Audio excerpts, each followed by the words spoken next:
In the lab, we want our measurements to be as precise or consistent as possible.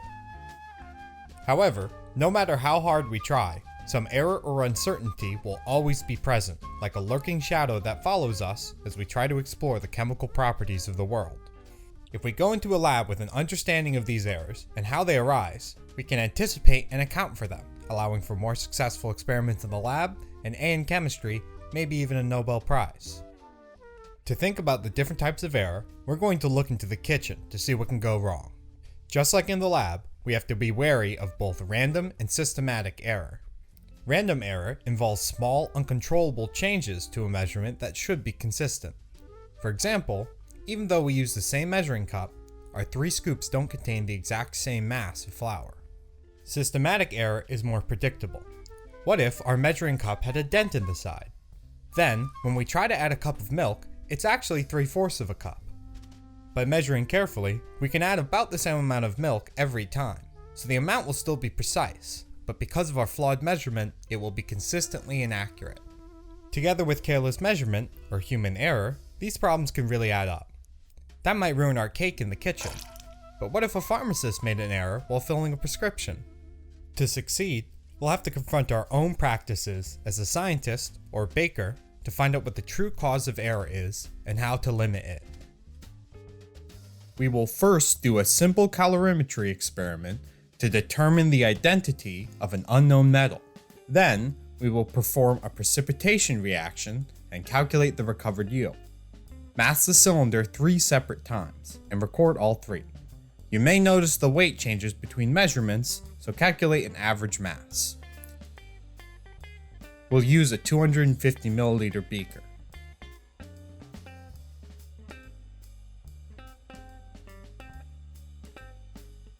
Let's start our hot plate and heat up a water bath. Here's our calorimeter. Let's take the mass while it's dry, then measure 100 milliliters of water and add it into the calorimeter. Next, bring it back over to the scale and mass it again.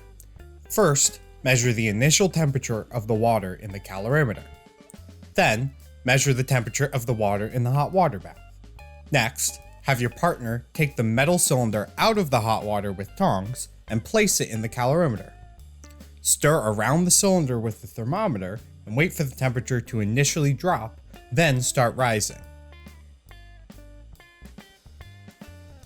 Record the highest temperature it reaches. Once the temperature falls after reaching the peak, you can stop stirring. Pour off the water into a clean beaker to save it for later. Then, dry the metal cylinder and the calorimeter very well. Now, let's complete the experiment a second time using the water that we saved in that clean beaker. After both runs have been completed, we can calculate the specific heat of the metal for each run and average them to get a more accurate result. With a clean workstation, we can start the precipitation reaction. For our reaction, we need to measure volumes of 2 different chemicals. To make sure we don't mix the reagents before we want to, let's label each graduated cylinder with 1 chemical. Then, we can rinse each cylinder with a couple milliliters of their respective chemical. Then dump the cylinders into the waste container. Next, we need to make 2 different solutions. The first solution requires 4 milliliters CaCl2 and 3.5 milliliters Na2CO3.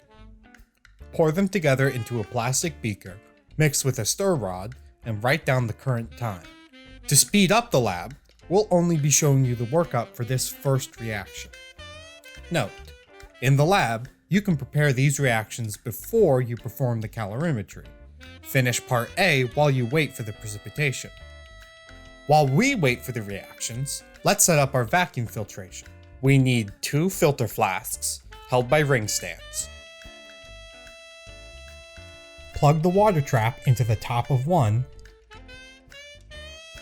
and twist the tubing onto the vacuum.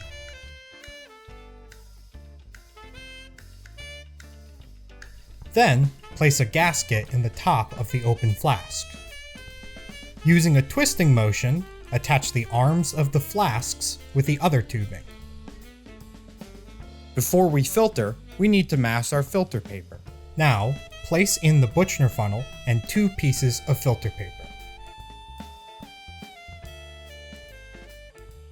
Turn on the vacuum, wet the filter paper, and listen for air running through the system.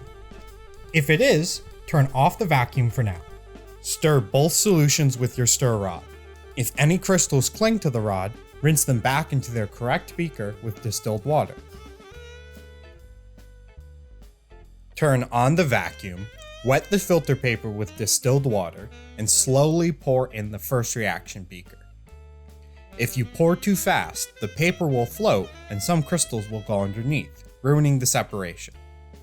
Rinse your beaker and the crystals with distilled water to get every last bit. Now, leave the vacuum on for about 30 minutes. This will suck extra liquid out of the crystals.